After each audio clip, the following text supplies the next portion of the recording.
My wife cheated on me with our lawyer during our divorce, then somehow convinced him to steal $250, $0 from our joint account, and now they're claiming I owe her $500, $0 in property and assets I never knew she even had. Help. I never thought I'd be the guy caught in a situation like this. One day, everything seemed normal. My wife, Lisa, was acting a little strange, but I just chalked it up to stress. We'd been married for 8 years, and honestly, I thought we had a pretty good thing going. She was the kind of woman who always looked perfect: designer dresses, perfectly done hair, a smile that could light up a room. But beneath that polished surface, something was off. It started with small things. She'd be on her phone more than usual, always hiding the screen when I walked into the room. She'd get calls and quickly excuse herself, saying she was dealing with some urgent work stuff. I didn't think much of it at first. I mean, we all have our secrets, right? But then I noticed she was more secretive about money. She'd go out shopping and come home with bags I didn't recognize, saying she'd bought herself a little treat. I figured she had some side hustle or a side job she wasn't telling me about. The real red flag was the way she started avoiding the topic of our divorce. We'd been talking about splitting up for a few months. Nothing nasty, just paperwork, splitting assets, that kind of thing. But Lisa was getting more defensive, snapping at me over minor things, and I caught her in little lies. She said she was taking care of the legal stuff, but I got suspicious when I noticed her phone always had new messages from a number I didn't recognize. She'd quickly delete them when I looked over her shoulder. Then one day, I found her phone on the kitchen table with a text message from someone named Mark. It said, "Can't wait to see you tonight, babe." My stomach sank. I didn't recognize the name, but I knew it wasn't a friend or a colleague.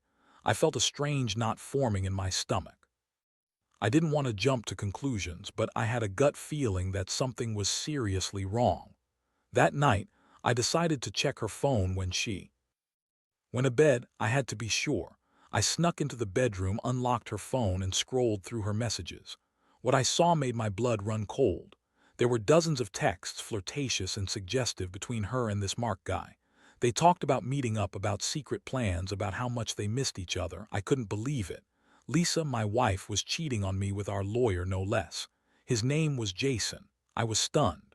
I kept reading, my hands trembling. There was explicit talk about sex, about how they'd been sneaking around for months. I felt like I'd been punched in the gut. How long had this been going on? How could she do this to me? I thought we had a good marriage. I thought she loved me, but clearly I was just a fool. I stayed up all night replaying everything in my head. The signs, the lies, the secret meetings. The betrayal cut deep. I felt betrayed, humiliated, angry, so angry I could barely breathe. I knew I had to confront her, but I wasn't sure what I'd say or how I'd handle it. I just knew I couldn't keep pretending everything was okay anymore. I had to face the truth. Lisa had been cheating on me with Jason, our lawyer, during our divorce, and it was worse than I ever imagined. The next morning, I woke up feeling like I'd been hit by a truck. My mind was racing, replaying the night's discovery over and over. I knew I couldn't keep quiet. I needed to confront her face to face, but I also needed a plan. I couldn't just storm into her office or her house without knowing exactly what I was dealing with.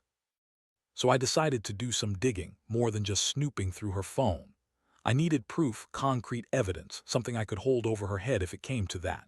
I started by checking our joint bank accounts.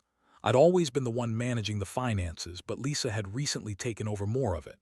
I noticed some strange transactions, small payments to an account I didn't recognize, and then suddenly a huge withdrawal of $250, $0. I was stunned. How did she manage to move that much money without me noticing? I looked into it further and found that she'd somehow convinced Jason, our lawyer, to help her steal the money. I couldn't believe it. They'd planned this probably for months. I was furious, not just because she cheated, but because she'd secretly been siphoning off our joint assets behind my back. And the worst part, she'd lied to me about everything, about the divorce, about her finances, even about her feelings.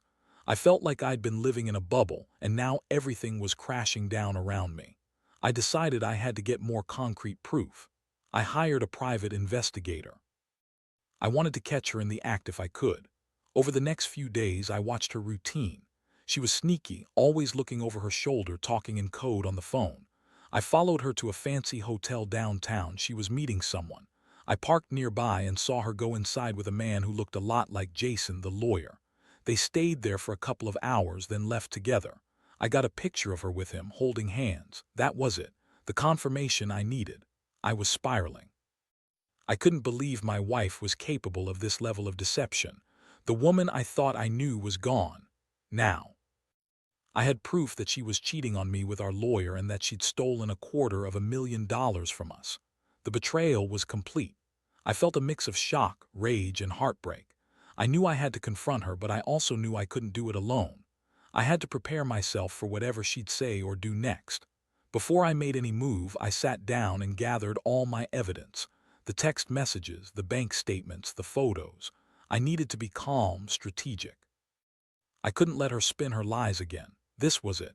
I was done being manipulated. I would find out just how deep this rabbit hole went, and I would make sure she paid for what she'd done. The emotional toll was heavy. I felt betrayed, humiliated, and utterly lost. But I knew one thing for sure. This wasn't the end. It was only the beginning of something much worse for Lisa, and I was determined to see it through. That evening, I finally decided I couldn't put it off any longer. I called Lisa at work, knowing full well she'd be expecting me to be calm and rational. Instead, I felt like my whole world was crumbling and I was just about to explode. "We need to talk," I said, trying to keep my voice steady. She responded with her usual bitchy tone. "What's wrong now? Can't a woman have some peace?" I could hear the annoyance in her voice, but I didn't care. I had enough. When she finally came home, her face was already defensive, the usual bitchy grin slipping into a mask of annoyance. I laid the evidence out on the table, the bank statements, the photos, the texts. Her eyes widened, but she quickly recovered, scoffing. "You're overreacting," she said. "You're just jealous because I'm finally happy. Jason's a good man and we're just having some fun. It's not a big deal." Her words sounded hollow and I knew she was lying through her teeth. I lost my temper. "A big deal? You stole $250, $0 from us, Lisa. That's not just some innocent fling. And you've been lying to me about everything, about the divorce, about your money, about Jason.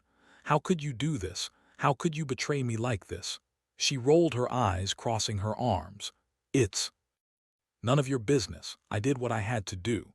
You're just mad because I don't want to be stuck in a boring marriage with a guy who doesn't know what he's doing anymore." That was when I saw her true colors, her face twisted with contempt. She was manipulative, bitchy, and completely unrepentant.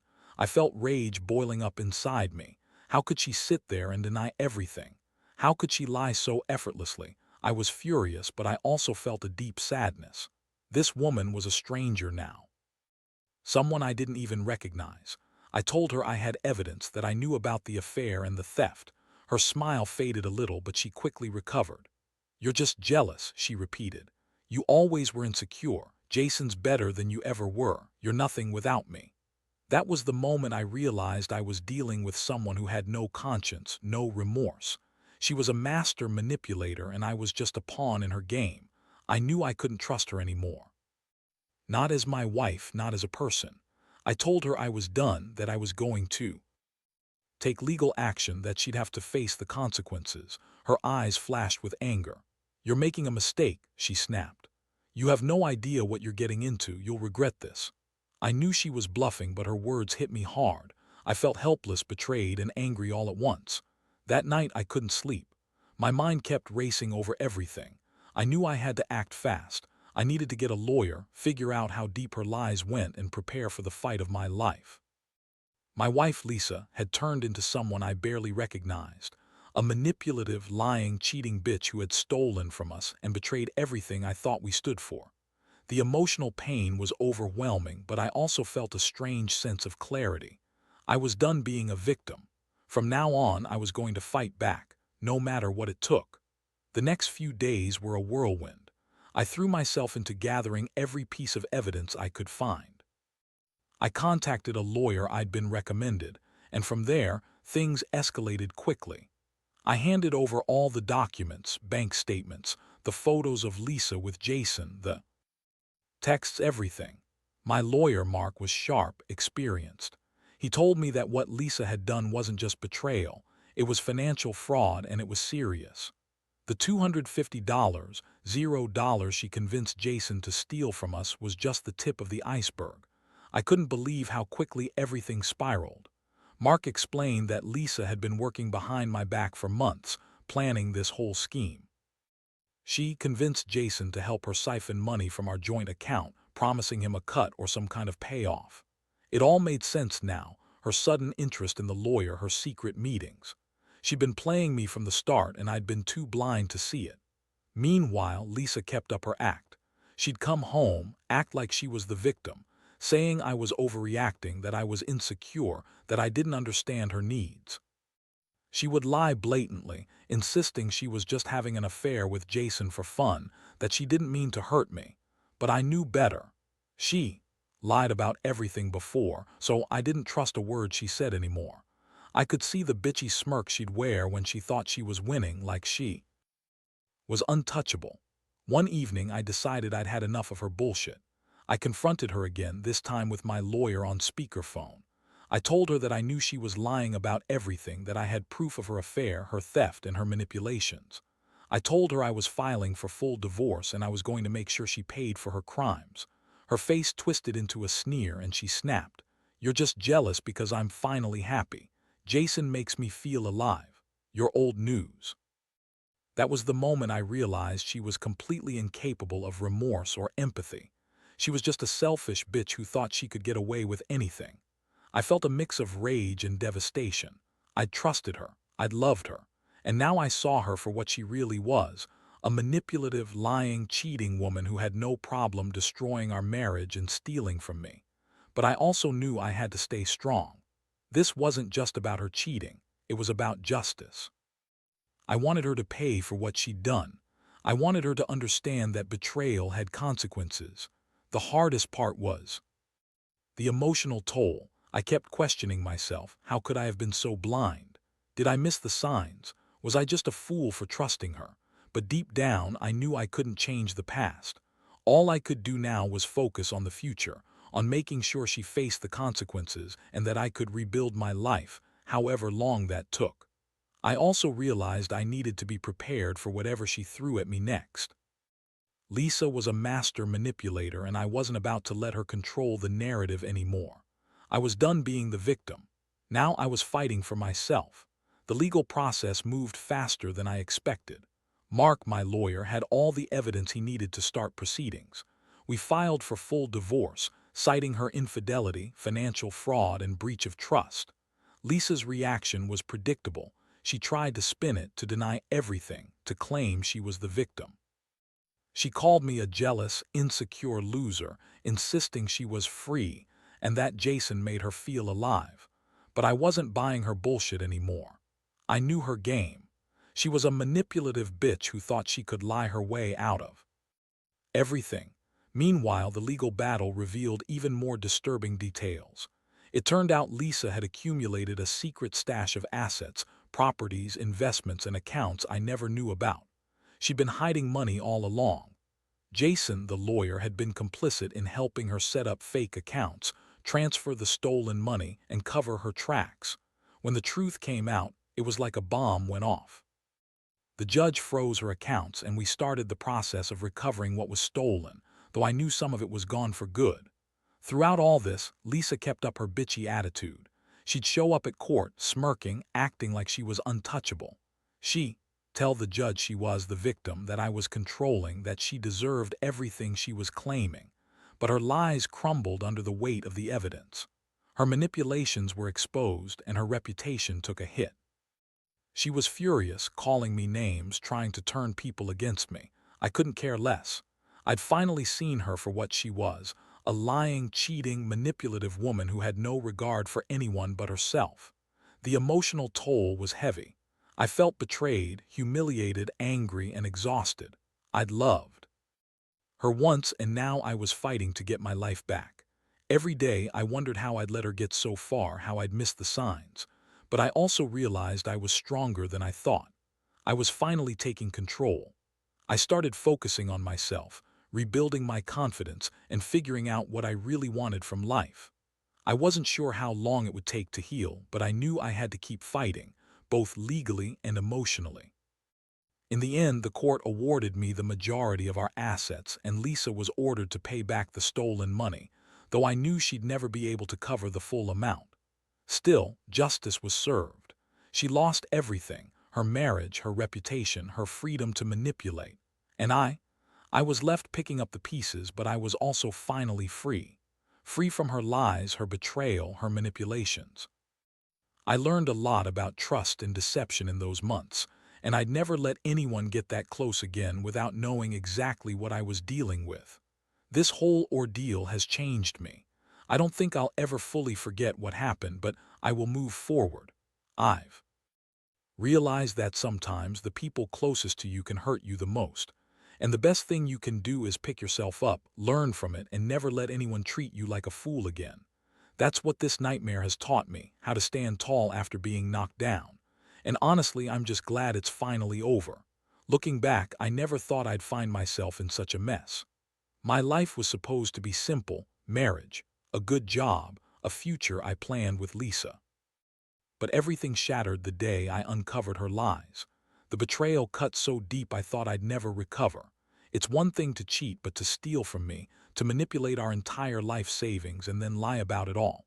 That's a whole new level of betrayal.